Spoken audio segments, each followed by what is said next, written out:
Hello guys, welcome back to a new video. In this video, we'll be solving practice 4C. We have the first question. It says how much energy is required to change 42 gram ice from 11 Celsius, minus 11 Celsius to steam at 100 Celsius. First of all, you have a first given, which is 42 gram of ice. Change it to kilogram. We have 42 times 10 to the power of minus 3 kilogram. Then we have temperature of ice, which is equal to minus 11 Celsius. We have temperature of steam, which is equal to 111 Celsius. And before I do that, let me explain what we're going to do. You might be mistaken and head straight to solving the question by subtracting 111 by minus 11. But no, we are changing ice to steam. So we're going to be dealing with a lot of heat energy. So first of all, we will be solving Q1. Q1, you are changing what? You are changing the ice from minus 11 to 0 Celsius, okay? So there is no change in the phase of the substance. So we're going to do what? 11 minus 11 Celsius, changing it to what? To 0 Celsius. So Q1 is going to be equal to what? It is going to be equal to Cp times mass times delta T. Okay? Cp of what? Of ice. Cp of ice is equal to what? Is equal to 2090 joule per kilogram per Celsius. Okay? Now, find Q1, which is going to be equal to what?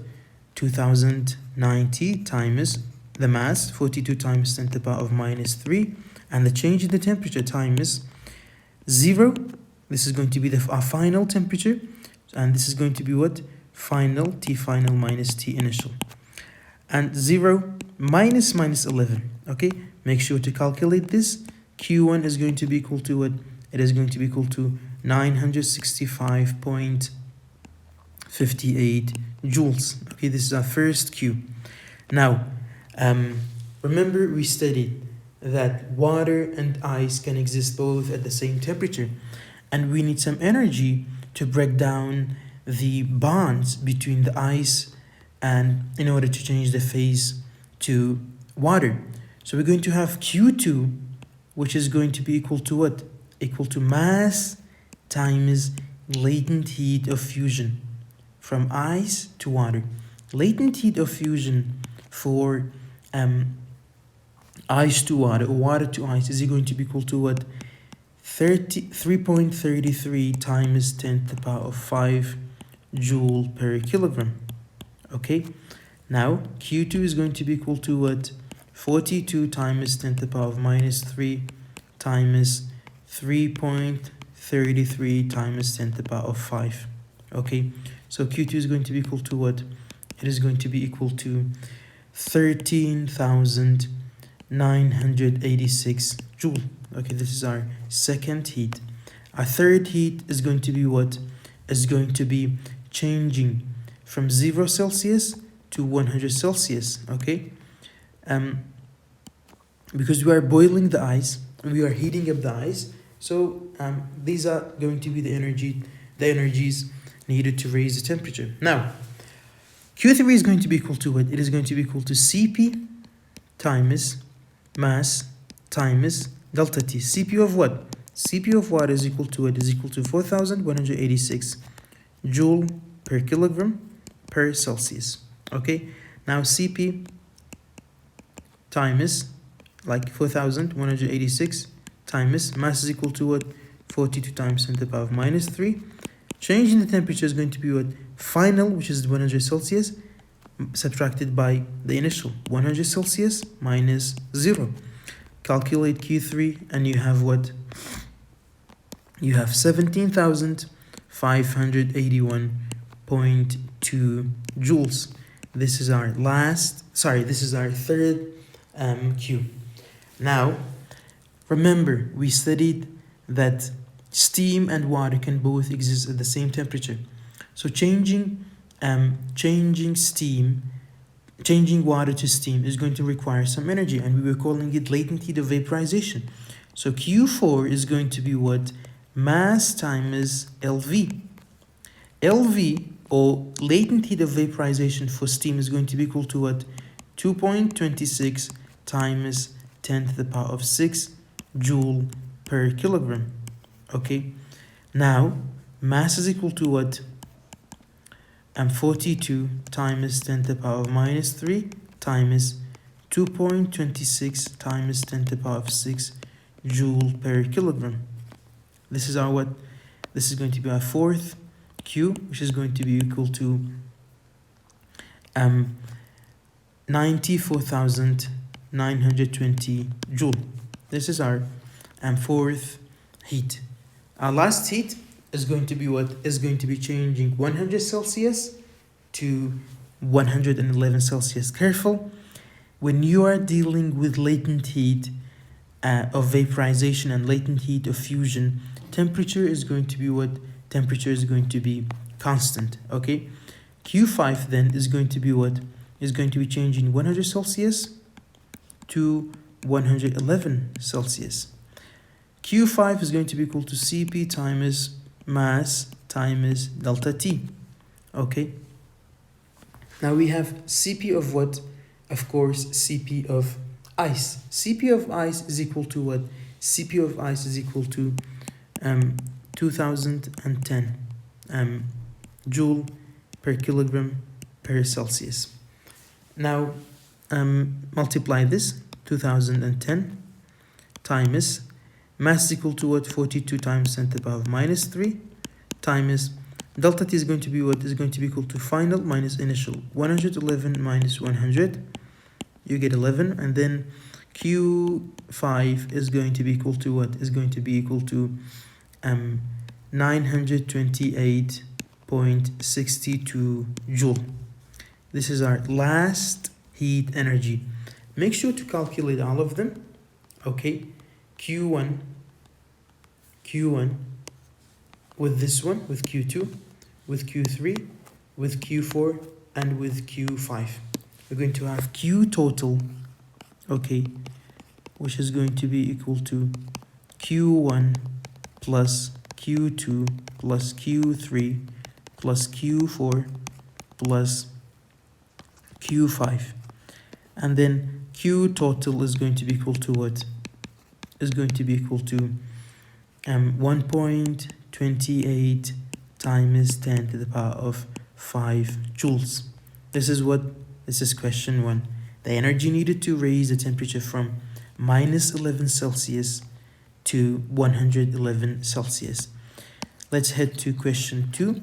Question 2, it says what? Liquid nitrogen, which has a boiling point of 77 Kelvin, is what is commonly used to cool substances to low temperatures. How much energy must be removed from 1 kilogram of gaseous nitrogen at 77 Kelvin for it to completely liquefy? Okay, so we are not going to use this temperature, okay, because it basically tells us nothing except that it has a boiling point of 77 Kelvin. Okay, we don't have the initial one, so we're going to do what? We're going to say mass is equal to 1 kilogram. And then what else do we need? It's from gas to liquid, gaseous nitrogen to liquefy. Okay, so gas to liquid, okay, is what? Gas to liquid, we need what? We need latent heat of vaporization, of course. Okay, 2.1 times 10 to the power of 5 joule per kilogram. You might say, why latent heat of vaporization? Because we said latent heat of vaporization is changing the substance temperature, or the energy needed to change a substance temperature from liquid to gas, or gas to liquid. Okay, now Q is going to be equal to what? It is going to be equal to 1 times 2.01 times 10 to the power of 5 joule per kilogram. Okay, then Q for changing gaseous nitrogen to liquid is going to be 2.01 times 10 to the power of 5 joule. Okay, we have question 3. Question 3, it says what? How much energy is needed to melt down a 0.225 kilogram of lead? Okay, note that the initial temperature of the lead immediately after it has melted 27.3. Now, first of all, we have what? We have mass of the lead, which is going to be equal to what? 0.225. Okay, it says how much energy is needed to melt. Guys, if you see the table of latent heat of fusion and vaporization, you have what? You have melting point, so this is going to be T final, or you can just write Tm, it's okay. Melting point for lead is equal to 327.3 Celsius. Okay, we're going to need that. And then it says what? It says, note that the initial temperature of lead immediately after it has melted 27.3. So this is what? T initial, which is equal to 27.3 Celsius. Now, we are changing what, guys? We are changing lead, okay, to what? To melt down, okay? We are changing it from solid to liquid. So we're going to do first what? The energy needed to raise its temperature, and then we're going to, of course, calculate the latent heat of fusion from liquid to solid, okay, from solid to liquid, sorry. Okay, now, first of all, we have Q1, which is equal to Cp times mass times delta T, okay? Q1 is going to be equal to what? Is going to be equal to Cp of lead is equal to what? Cp of lead is equal to 120 joule per kilogram per Celsius. Now, Cp 128 times mass is equal to 0.225 times changing the temperature of the lead. We are changing from from 27.3 to 327.3. So we're going to what? We're going to write the change in the temperature. Okay, T final minus T initial.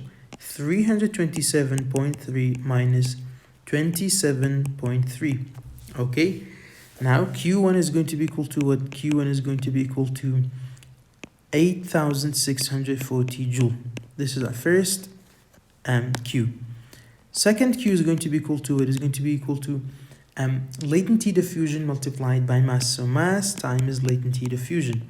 Latent heat of fusion for lead is equal to 2.45 times 10 to the power of 4 joule per kilogram.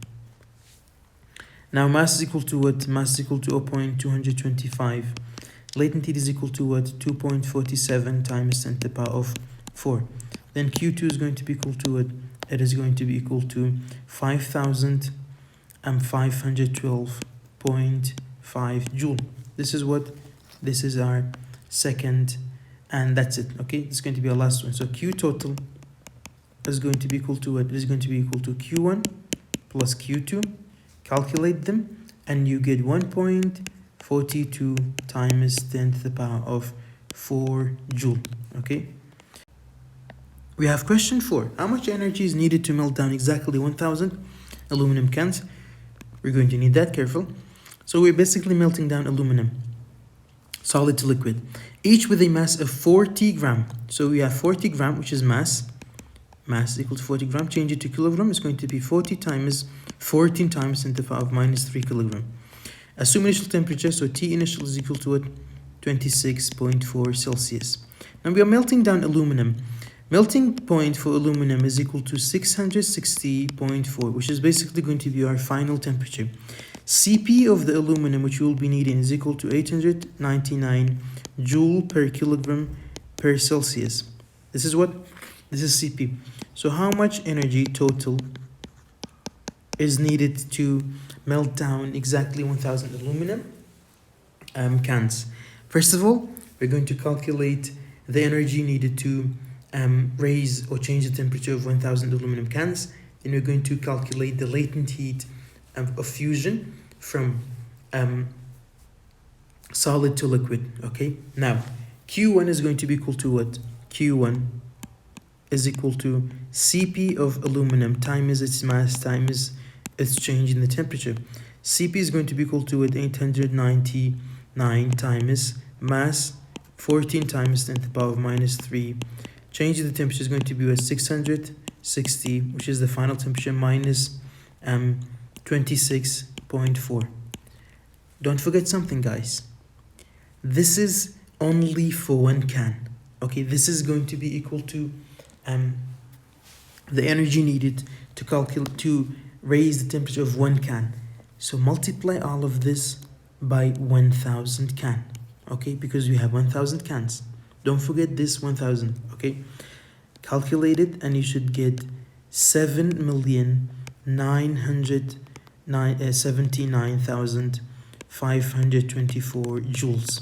This is what? This is the energy needed to to melt down 1000 or change the temperature of 1000 cans. Now, careful. Solid and liquid can both exist at the same temperature. So to change the phase, we had something else. We had Q2, which is equal to what? Which is equal to mass times latent heat of fusion. Latent heat of fusion for aluminum is equal to 3.97 times 10 to the power of 5 joules. Okay, joules, joule per kilogram. Okay, Q2 is going to be equal to what? It is going to be equal to mass 14 times 10 to the power of minus 3 times 3.97 times 10 to the power of 5. Is that it? No, careful. Times 1000 cans. We are changing the temperature of 1000 cans. So Q2 is going to be equal to what? It is going to be equal to 5,558,000 joules. Okay, this is going to be our final heat energy. Now, Q total, calculate what? Calculate Q1 with Q2, and you get what? You get 1.35 times 10 to the power of 7 joules. Okay, we have question 5. Question 5, it says what? It says a 0.011 kilogram of ice at 0 Celsius is added to a 0.45 kilogram of soup at 80 Celsius. Assuming that the soup has the same specific heat capacity of water, find the final temperature of the soup after the ice has melted. First of all, we have what? We have the givens for ice. Okay, so this is ice and this is water, or you can just write soup because it has the same specific heat capacity, so you're going to just say it's water. Okay, mass of ice, you can write MC is equal to 0.011 kilogram. Okay, at what? At 0 Celsius. So T initial for ice is going to be 0 Celsius.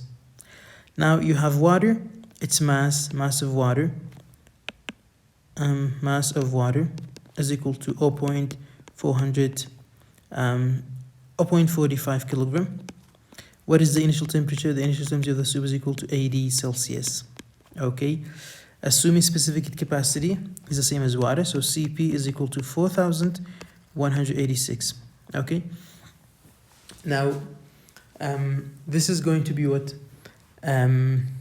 You have mass of the ice, you have T initial of the ice, you have mass of the water, and you have T initial for water and Cp of the water too. Now, first of all, you need what? Whenever you had something like this, we were always saying what? We were always saying that Q1 or Q lost by what? By the soup, okay, is equal to what? Is equal to Q gained by the ice. Now, first of all, guys, for ice, there are going to be two energy heats. There are going to be two Qs. The first one, the first Q, is going to be the change in the phase of the ice Remember, we were saying that when ice changes its phase from solid to liquid, there is going to be only a phase change, okay? So 0 Celsius, from 0 Celsius, you're going to have mass times latent heat of fusion, okay? The second heat is going to be what? Is when the ice, which has turned into water, is going to gain energy to change its temperature. So this is going to be what? Cp times mass times delta T. Okay, so we're going to calculate both Q's careful. Now, let's continue. So we have what? Q lost, or heat lost by the soup, is equal to heat gained by the ice. Now, for the soup, it is equal to Cp mass delta T. Okay, for the ice, it is going to be Q1 plus Q2. Q1 plus Q2. Okay, now Cp times mass times change in the energy is going to be Q1 for the ice is what? Is mass times latent heat of fusion plus the energy it needs to raise its temperature. So Cp times mass times delta T.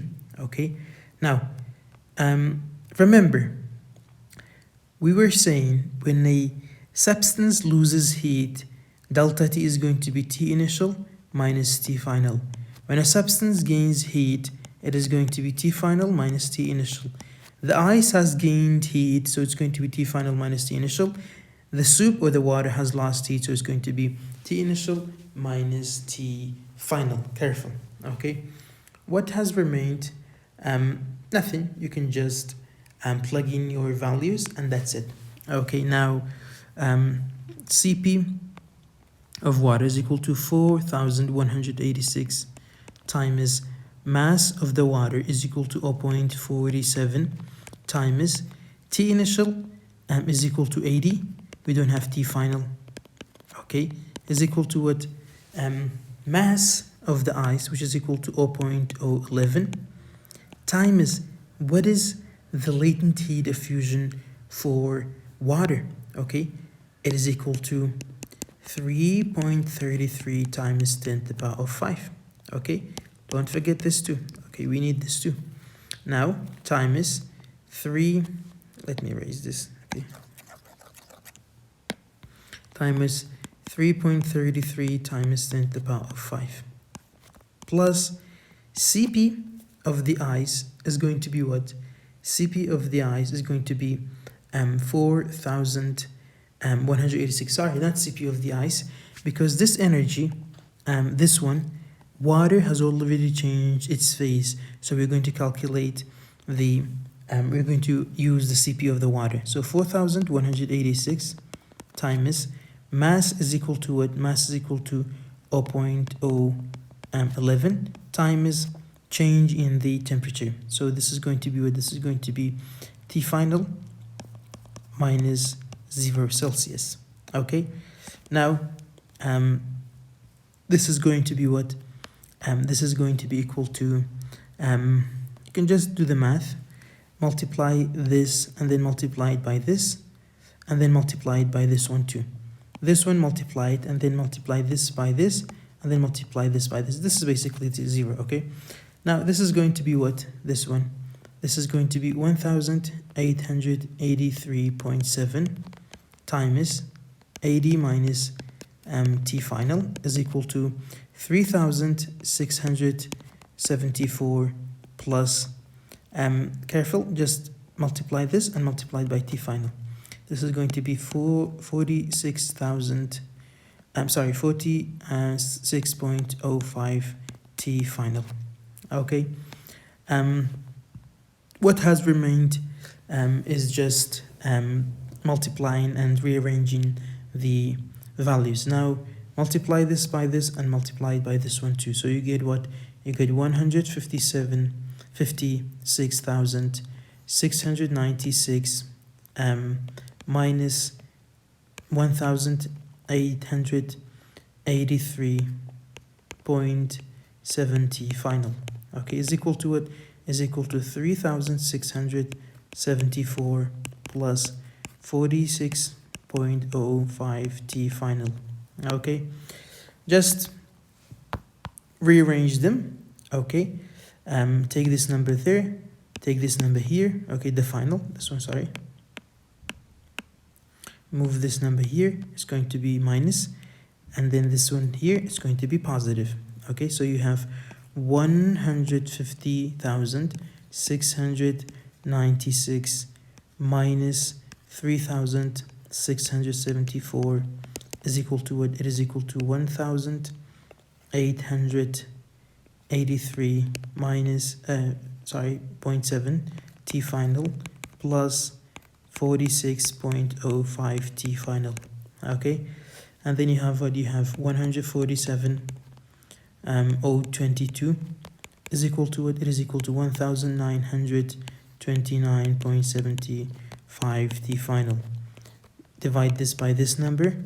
Okay, and then the other side too. 1,929.75 cancels. T final is going to be equal to what? T final is going to be 76.2 Celsius.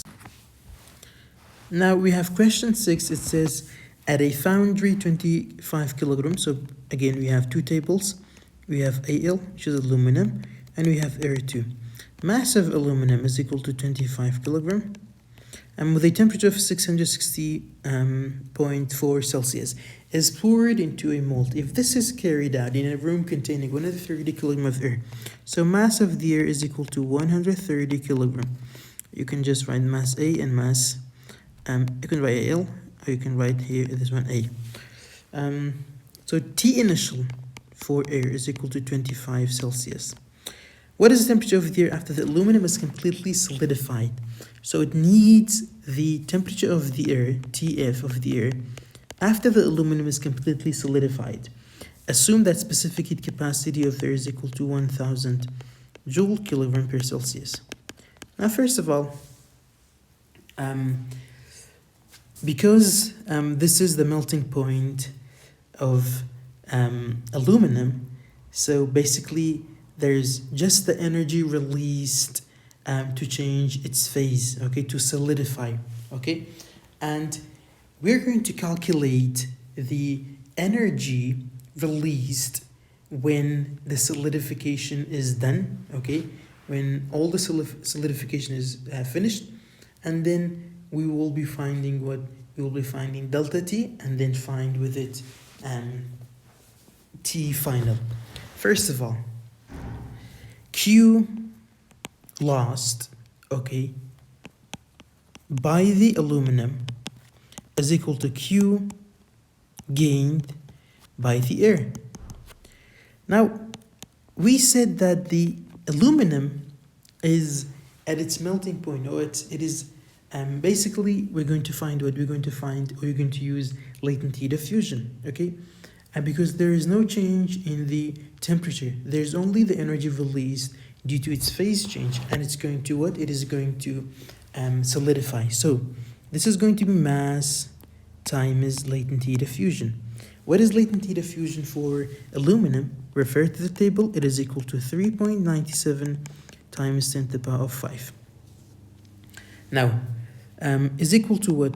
It is equal to Cp of the air times its mass times the change in its temperature, okay? Now I have T initial, okay? And I will find delta T and basically find with the T final. Now, this is going to be what? This is going to be 25. Oh, let's just basically say what? Divide this by Cp times mass, and then this one Cp times mass. Cp and mass cancel, so delta T is going to be equal to, it is going to be equal to mass times latent heat diffusion divided by Cp times mass. Then delta T is going to be equal to what? It is going to be equal to 25 times 3.97 times 10 to the power of 5 divided by what? Cp of the air was equal to 1000 times its mass, which is equal to 130. Calculate this and you should get what? You should get 76 Celsius. Okay, this is what?